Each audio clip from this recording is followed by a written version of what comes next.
मैंने प्रत्येक बार प्रयास किया पिताजी, तपस्या भी की, किंतु अगली बार फिर से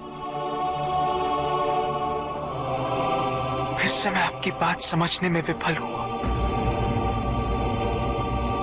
इसका क्या कारण है पिताजी? जिस मन पर शब्दों का आक्रमण हो, मन तो निरंतर एक खोज में खोया रहता है। कभी शास्त्रों में, कभी पर्वतों पर, कभी समुद्र के किनारे, तो कभी तीर्थ स्थलों पर, कभी मंदिरों में, कभी वन में। किंतु जो वो खोज रहा होता है वो कभी मिलता नहीं, क्योंकि मन तो अभी भी स्थिर नहीं। वो व्यक्ति जहां भी रहे पुत्र, जहां भी जाए और जहां भी खोजे। तुमने भी सदैव शब्दों पर ध्यान दिया है कार्तिक, भले ही वो मेरे शब्द हो या किसी और की। तुम्हारी प्रतिक्रिया तो उन शब्दों पर ही आती, और जो मन केवल शब्दों को सुनता है, वो उसके निहित अर्थ से स्वयं वंचित रह जाता। शब्दों की सत्यता को समझने के लिए, उनकी अनुभूति के लिए, मन में शांति के साथ साथ रिक्तता भी अनिवार्य है, शून्यता भी अनिवार्य है। मन में इतना स्थान होना चाहिए पुत्र कि वो शब्दों के परे पहुंचने की यात्रा कर सके। किंतु मन कभी शून्य नहीं रहता, रिक्त नहीं रहता। वो सोचता है कि शब्दों का आधिक्य ही ज्ञान अर्जन है, शब्दों से ही ज्ञान है, इसलिए शब्दों का संचय करता रहता है। मन ये नहीं जानता कि परम ज्ञान तो शब्द अतीत है, एक अनुभूति जिसे शब्दों से बांधना असंभव है। शब्दों का अपना मूल्य क्या है कार्तिक? कुछ भी नहीं। जब भी कोई ईश्वर का नाम लेता है तो क्या ईश्वर मात्र एक शब्द में ही सीमित हो जाते? नहीं, यहां शब्द सत्य नहीं, सत्य है वो अनुभूति जो इन शब्दों में विद्यमान है। यदि शब्द ही सत्य होते तो मात्र भोजन कह देने से व्यक्ति की क्षुधा शांत हो जाती। इसीलिए माता शब्दों की नहीं पुत्र, उस अनुभूति की है जो उन शब्दों से संबद्ध है। यदि शब्द नहीं भी होते तो वे ईश्वर अवश्य होते। यदि शब्द नहीं भी होते तो सुख और दुख की अनुभूति अवश्य होती, जल की शीतलता की अनुभूति होती, सूर्य की ऊष्मा और चंद्र की शीतलता की अनुभूति होती, प्रेम की अनुभूति होती। किंतु यदि अनुभूतियां ना हो तो शब्द निरर्थक है। शब्दों से तृप्त हो जाना ज्ञान का अंत है, अज्ञानता का प्रारंभ है। ज्ञानी वही है जिसके पास अनुभूतियां, अनुभव हो,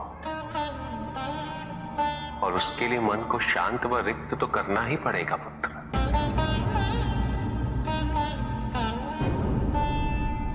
युद्ध किसी व्यक्ति से नहीं गणेश, मानसिकता से होता है।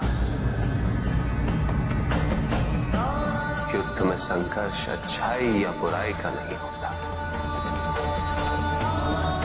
सभी में अच्छाई है और बुराई भी है पुत्र।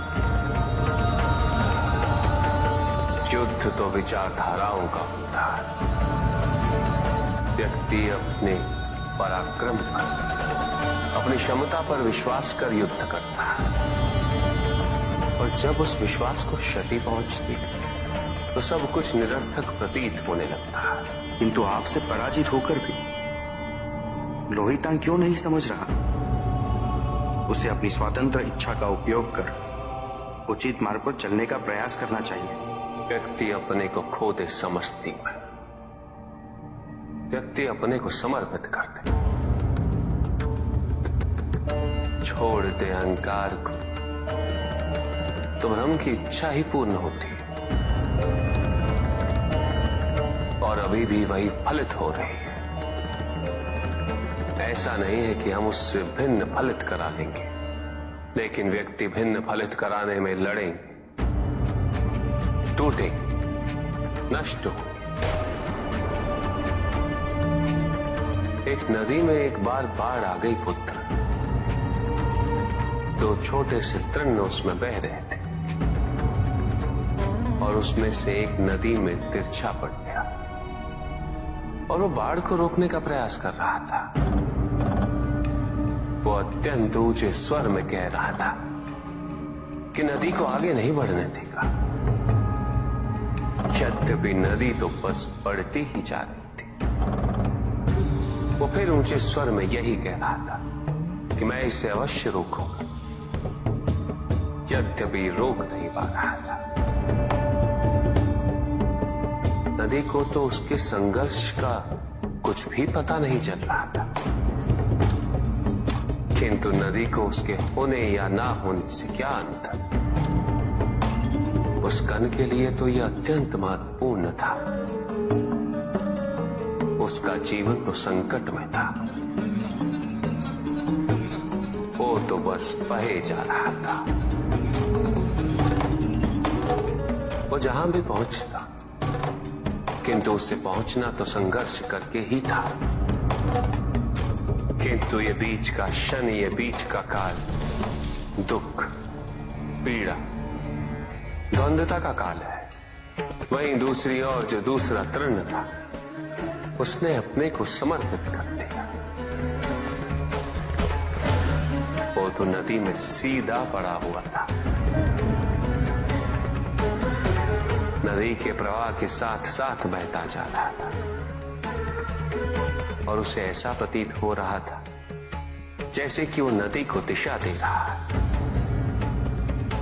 उसे प्रवाहित होने में सहायता कर रहा हो। वो तो ये निश्चय कर बैठा था कि नदी को समुद्र तक पहुंचाकर ही रहेगा, किंतु नदी को उसकी उपस्थिति का भी आभास नहीं था। नदी पर उन दोनों के होने या ना होने का कोई प्रभाव नहीं था। नदी तो बस बहे जा रही थी। ब्रह्म की इच्छा को जाना नहीं जा सकता, किंतु ब्रह्म के साथ एक अवश्य हुआ जा सकता, और तब व्यक्ति की अपनी इच्छा तो खो ही जाती है। केवल उसकी इच्छा ही शेष रह जाती है। लोहितांग को अपनी आगे की यात्रा पूरी करने हेतु अत्यंत महत्वपूर्ण निर्णय अवश्य लेने होंगे। केवल उसके अहंकार को, अपितु उसके आत्मसम्मान को भी क्षति पहुंची। जहां से इस युद्ध का अंत हुआ है, वहीं से लोहितांग के अंतर युद्ध का आरंभ हुआ है। और जो भीतर पराजित होता, उसे हर दिशा में केवल पराजय ही दिखती।